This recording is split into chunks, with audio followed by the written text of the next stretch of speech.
Hello, today I want to talk to you about Jamboard. If you have not used Jamboard already, it is like a digital whiteboard that you can share with colleagues or students and work on together at the same time. So it is pretty awesome. To access it, you're just going to go to, this is like, I call the Google Apps the waffle to kids. So you're going to go to the Google Apps, or as I say, the waffle, and you're going to find Jamboard right here.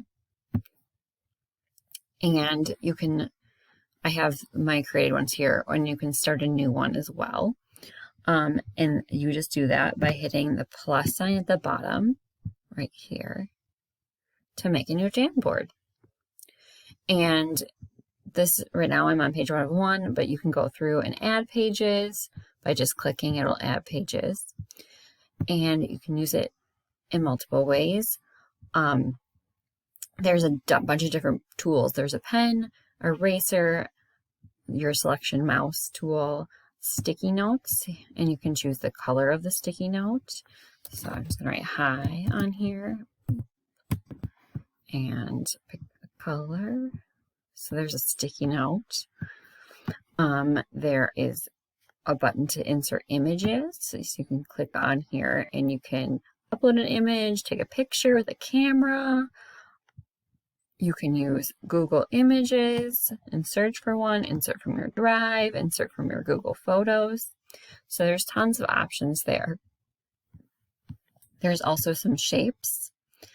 You can click and there's these shapes you can use, text boxes, and then there's this laser if you're pointing out things. I will say one thing, if you're working with kids and you have a bunch of them on here, some of them love to just like go around with a laser and make a bunch of like random circles. So be conscious of that. One thing I really like to use Jamboard for is reading. So I'm going to show you how you can use Jamboard in your reading class. So if you're teaching digitally, so online for distance learning, you could be doing a small group via Zoom or Google Meet or whatever platform you're using and share a Jamboard with your kids. So one thing I have done is made a bunch of different templates. So here is 10 templates I have made to go with a strategy. So for example, I could be working on identifying character traits with a group. We could read a text together, I could read text to them, screen share a text, however I want to do that. And then we can go on the Jamboard and we can identify the character's traits. So I have instructions on these too that says fill out the chart by inserting text boxes or sticky notes. So I would have kids maybe take turns inserting text boxes in identifying a character's outside traits or inside traits, or even inserting sticky notes underneath each of these sections. I could also assign a Jamboard to a student as homework, and they could fill this out based on a text. So it's really cool and versatile that way, and then they can share it with me if I assign it as homework and give them feedback on that as well. So here are some of the templates that I have made, and you can download these for free. If you look at the notes, I have a link to get these from me for free, and I will send you an email with them. So I have character traits, and then I have fact and opinion, and there's directions, main idea and details, questioning. So what I like about this one is this could be an independent reading activity with any text. They could write down their questions and answers they find. And I have 2 versions of the questioning. This one has them put in sticky notes and write the question above and the answer below, or a text box. And then this one's story structure, so they have to identify the characters, the setting, and plot. Text features, they find the page number, the text feature, and what the purpose of the text feature is. Compare and contrast. A Venn diagram is really great for this. And you might be wondering, why not just insert circles?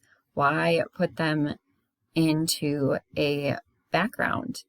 Why use a template? Well, the kids can't move the circles around when I have it like this. and they can move them around if I insert circles. So this is really handy. Visualizing, draw a picture of what they see in their head, and they can use the pen tool for that, or even insert images if you want to allow that.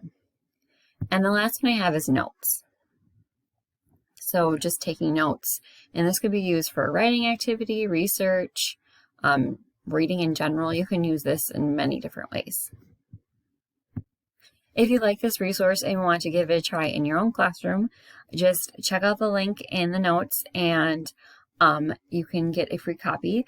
It will send it to you in a folder, but you can either open it up in a Jamboard, so it will make a copy of this Jamboard for you, so you can just have them all in one document, or it will give you the backgrounds to insert. And if you want to do that, what you can do is just open your own Jamboard, and let's say that I want to just share one of the templates with kids. What I could do is go in, set as background, and choose an image. What you will get is a folder, and in the folder this is the folder, all of the backgrounds, and you can just drag and drop one of the backgrounds in, and you can just share this one slide with your students. If you want all of them together, like I have here, it is in the folder as well, like I said before, but it's the PDF. So it's right here, and you just click on loading. You just click here, and it will make a copy for you. It's going to have me log in, but it will make a copy for you. Let me know if you have questions. Feel free to leave a comment. Thanks for watching.